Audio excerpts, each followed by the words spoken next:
नमस्कार प्यारे मित्रों, वेदना चैनल में आपका स्वागत है। मेरी आज की कहानी है समय बदल गया है। मॉर्निंग वॉक से राधिका जी घर लौटी तो देखा बेटा आरव रसोई में कुछ बना रहा है। तू यहाँ क्या कर रहा है बेटा? चल तू जा यहाँ से, मैं कर लेती हूँ। कुछ नहीं माँ, ब्रेकफास्ट बना रहा हूँ।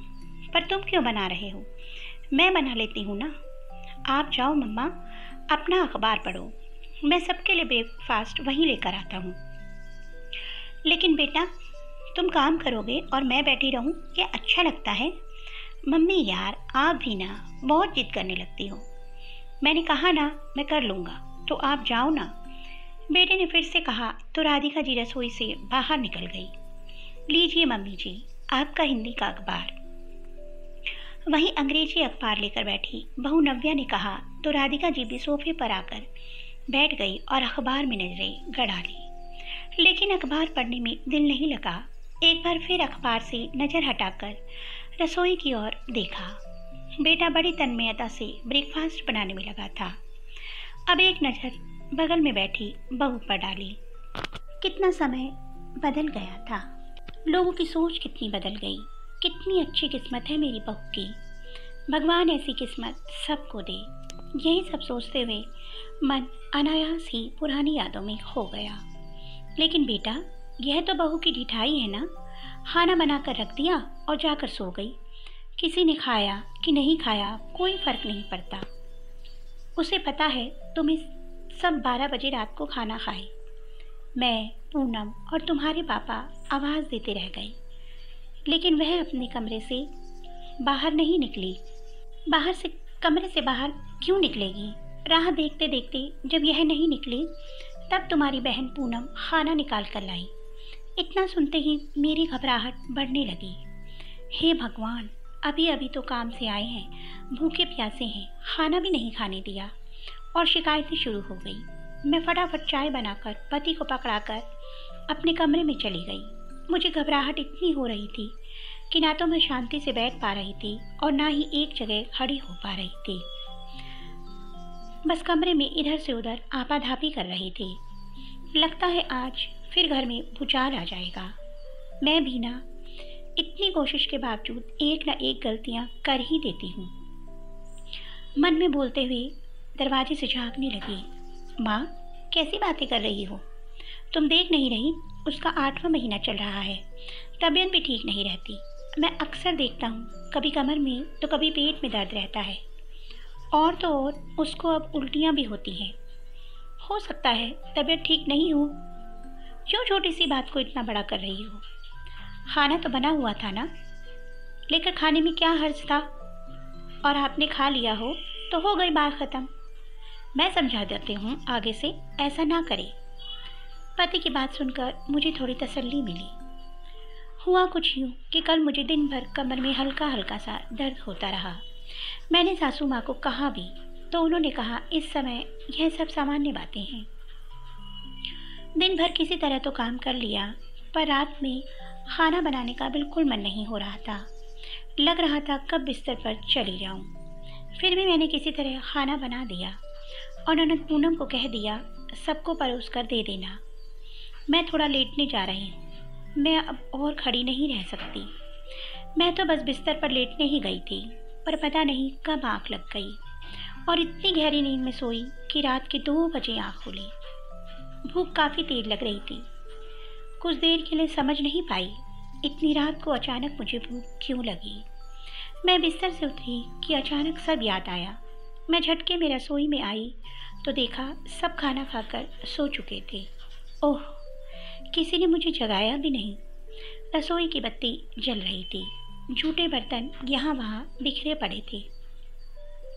मेरे लिए बचा हुआ खाना ऐसे ही पड़ा था। खाने का मन तो नहीं हुआ, लेकिन भूख इतनी लग रही थी कि जैसे तैसे एक रोटी खा ली। अब दूध निकालने गई तो ये क्या, पूरा दूध जम गया था। दोबारा गर्म नहीं होने की वजह से दूध फट गया। हे भगवान, कम से कम दूध तो गर्म कर देना चाहिए था ना। अब तो कल उसकी खैर नहीं। मैं वापस अपने कमरे में आ गई, लेकिन काफ़ी देर तक नींद नहीं आई। मेरे पति भी अपने काम के सिलसिले में बाहर शहर चले गए थे। अगली सुबह जब आए तो सासू माँ आते ही सारी बातें बताने लगी। कुछ देर तक तो चुप्पी छाई रही, फिर अचानक सासू माँ रोने लगी। बेटा, बहुत बदमाश थी मेरी सास, बहुत परेशान करती थी, 100 ताने उल्हाने देती थी, लेकिन कभी भूखा नहीं रखी। स्वर्ग में गई, अब उनके पीछे उनकी बुराई करूंगी तो नर्क में भी जगह नहीं मिलेगा। सब सच कह रही हूँ, जो सास ससुर के रहते नहीं हुआ, पति और बेटे ने नहीं किया, वो कल की आई बहू ने कर दिया। हम सबको भूखा रख दिया। बोलते हुए सास जोर जोर से रोने लगी। सासू माँ की रोने की आवाज़ सुनकर मेरे तो हाथ पांव ठंडे पड़ने लगे। चुप हो जाओ माँ, क्यों रो रही हो? इतनी छोटी सी बात को बिना मतलब बढ़ा रही हो। हाँ बेटा, अब तो मुझे ही चुप रहना पड़ेगा, मुंह पर ताला लगाना पड़ेगा। जब बेटा ही ना समझे तो किससे और कैसी शिकायतें। बड़ी तरफदारी कर रहा है तू अपनी पत्नी की। क्या एक तेरी पत्नी ही है दुनिया में जो माँ बन रही है? अपनी माँ को देखा है कैसे तुम चारों को पाला पोसा है। अभी तो हम कमा रहे हैं, हमारे हाथ पैर सलामत हैं, तब तुम्हारी पत्नी हमें खाना नहीं देती तो कल क्या होगा जब हम दोनों बूढ़े हो जाएंगे? आप किससे बातें कर रहे हो पिताजी? वह ना तो आपका बेटा है और ना ही मेरा भाई। यह तो बस अब मेरी भाभी का पति बनकर रह गया है। बदल गए हैं भाई, आखिर तो बदल गए। जो भाई माँ बाप के सामने आंख उठाकर नहीं देखता था, आज जुबान लड़ा रहा है।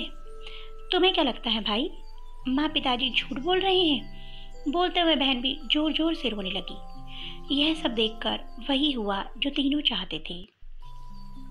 राजेश के गुस्से का ठिकाना नहीं रहा और जोर से चिल्लाया, राधिका, राधिका, बाहर निकलो। डर के मारे मेरे 2 बार और घर के बाहर कदम रखा, फिर अंदर चली गई। अरे कहाँ मर गई? बोला बाहर निकलने के लिए। सिर पर पल्लू ठीक करते हुए मैं बाहर निकली।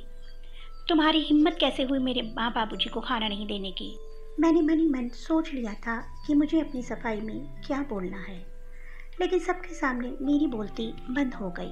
मुंह से एक शब्द नहीं निकल पाया। अरे मैं पूछ रहा हूँ, तुमने खाना क्यों नहीं दिया? जब तुमने खाना बनाया तो परोस कर देने में कौन सा पहाड़ टूट जाता? मैं तुम्हें ब्याह कर इससे नहीं लाया हूँ कि यहाँ तुम महारानी बनी रहो और एक काम ना करो।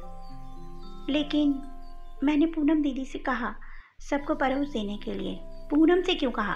तुमने क्यों नहीं किया? जब तुम मेरे माँ बाप को ही भूखा रखोगी, फिर तुम इस घर में रहकर क्या करोगी? तुम्हारा इस घर में क्या काम है? चलो निकल जाओ मेरे घर से।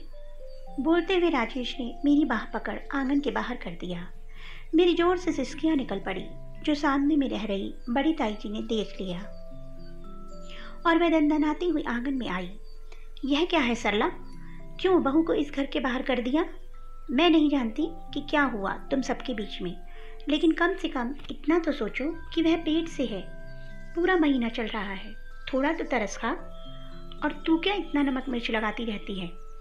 कल को ससुराल जाएगी तब पता चलेगा, समझ आएगी कितना हार तोड़कर मन मारकर ससुराल में रहना पड़ता है। जीजी, आप इसके बहाने और नखरे नहीं जानती। और क्या सिर्फ यही माँ बनेगी? और भी बनती हैं, हम आप भी बने हैं, कभी इतना नखरा नहीं किया। चल तेरी बात सही है, वह जानबूझकर सो गई, पर खाना तो बना दिया था ना, लेकर खाने में क्या जाता है? अगर जानबूझकर किया तो इसका मतलब है कि तुम लोग भी उसकी मदद करो। अरे 100 दिन में एक दिन तो किसी को भी आलस आता है, और वह भी इस हालत में। क्या तुम और मैं इस स्थिति से नहीं गुजरे? अरे बाकी सबको जाने दो, लेकिन तू तो ससुराल बसी है, 4 बच्चे जन्मे हैं, सास ननद के बीच रही है, कितना सहना पड़ता है। बहू को पता है, फिर भी नहीं बदली। हाँ समझ गया ताई जी, आगे से ध्यान रखेंगे, बात न बढ़ जाए, इसे राजेश ने बीच में ही बोल दिया। बाकी घर वालों को तो नहीं, पर मेरे पति राजेश को जरूर समझ आ गई। उसी रात में उन्होंने मुझसे कहा तुम मायके चली जाओ। देखो, चाहता तो मैं भी यही हूँ कि तुम मेरे पास रहो, मेरी आंखों के सामने हमारा बच्चा हो, पर क्या करूँ, यहाँ तुम्हारी अच्छे से देखभाल नहीं हो सकती, तुम्हें आराम नहीं मिल सकता। ऐसा नहीं है कि तुम्हारा ख्याल नहीं रखना चाहता, पर जब माँ गुस्से में आ जाती है, रोने लगती है, तो उनके खिलाफ कुछ बोलने की हिम्मत नहीं कर पाता। इसीलिए बोल रहा हूँ, तुम मायके चली जाओ। हम दोनों की इच्छा नहीं होने के बावजूद मैं मायके चली गई। तभी मन में बस एक ही ख्याल आ रहा था कि ससुराल में बहू सबके लिए होती है, सबका काम करती है, पर बहू के लिए कोई नहीं होता। मायके में मैंने बेटे आरव को जन्म दिया। आज उसी बेटे आरव की पत्नी माँ बनने वाली है। मुझे जैसे ही पता चला मैं भागकर बेटे बहू के पास आ गई। जितना हो सकता था उतना अच्छे से अच्छा ख्याल रखने लगी। फिर भी बहू ने सिर्फ एक बार कहा, मुझे मसालों की महक अच्छी नहीं लगती, उल्टी आ जाती है, जी मचलाने लगता है, तो मुझसे खाना बनाने नहीं होगा। बेटे ने तुरंत कुक रख लिया। मैंने मना किया, मैं कर लूँगी, पर वह नहीं माना। माँ, 1-2 दिन की बात नहीं है और आपकी भी उम्र हो गई है, तो आपसे इतना काम नहीं होगा, कुक रखने दीजिए। और अगले दिन ही कुक आ गई। वो आज 1 दिन की छुट्टी पर है, तो हमें कुछ करने की बजाय खुद रसोई में चला गया। अच्छा है, अब समय बदल गया है और लोगों की सोच भी। पहले जैसे सख्त स्वभाव के सास ससुर नहीं रहे, बच्चे भी काफ़ी समझदार हो गए हैं। माँ और पत्नी के बीच कैसे एडजस्ट करना है, तालमेल बिठाना है, अच्छे से समझते हैं। तभी आरव नाश्ते का प्लेट रखते हुए बोला, माँ क्या हुआ, आप गहरी सोच में डूबी हैं, क्या कुछ सोच रही हैं? मैंने आपको मना किया, फिर भी आप रसोई में चले गए। शायद यह मम्मी को अच्छा नहीं लगा। पत्नी नव्या ने कहा, क्या हुआ मम्मी, कहाँ खोई हो? आरव ने फिर कहा। मैं झटके में वर्तमान में आई। कुछ नहीं बेटा, बस कुछ पुरानी बातें याद आ गई। माँ, यादें हैं, वही ताज़ा करिए जो आपके दिल को, मन को सुकून दे। वह यादें बिल्कुल ताज़ा मत करिए जो आपको दुख पहुँचाए। फिर जो समय बीत गया उसे याद क्यों करना? बेटा, तुम्हारा कहना सही है, जो समय बीत गया उसे याद नहीं करना, लेकिन यह भी सच है कि समय तो बीत जाते हैं पर दर्द रह जाते हैं, और वह दर्द कभी न कभी याद आते ही हैं। दफन कर दीजिए उस दर्द को, क्योंकि मैं अपनी माँ के चेहरे पर सिर्फ खुशी देखना चाहता हूँ। मेरे घर में माँ और पत्नी दोनों हंसती मुस्कुराती रहेंगी, तभी मैं तरक्की कर पाऊँगा। मेरे घर में बरकत होगी। मैं हंसने लगी। तो हो तरक्की करेगा बेटा। वैसे एक बात कहूँ, नव्या, तूने मेरे बेटे को अच्छे से ट्रेन कर दिया है। मम्मा, क्या आप भी? मैं तो 2 साल पहले ही आई हूँ, तो मैं क्या ट्रेन करूँगी? यह तो जो कुछ भी है आपकी ही बदौलत है। बचपन से ही आपका ही दिया हुआ संस्कार है। वाह, क्या बात कही तुमने नव्या। वैसे आजकल तुम भी समझदार हो गई हो। आजकल मैं नहीं, जन्म से ही समझदार हूँ। बोल तीनों हंसते हुए अपना नाश्ते का प्लेट उठा लिया। लेकिन दोस्तों, यह पुराने ज़माने की बात नहीं है। आज भी ऐसा बहुत से घरों में होता है। बहुत सी ऐसी सासें जो अपनी बहुओं को सताती हैं, और बहुत से ऐसे घर हैं जहाँ बहुएं भी अपनी सास को परेशान करने से बाज नहीं आती हैं। कितना अच्छा हो अगर इस कहानी की सोच सब घर में विकसित हो जाए, तो सारे घर खुशहाली हो जाए, सब तरफ हंसी गूंज उठे। तो दोस्तों, आपको मेरी ये कहानी कैसी लगी? कमेंट बॉक्स में अवश्य बताइएगा। अगर आपको मेरी कहानी अच्छी लगी तो मेरी कहानी को लाइक कीजिए और मेरे चैनल को सब्सक्राइब कीजिए। कल फिर एक कहानी के साथ मिलूंगी। तब तक के लिए बाय बाय।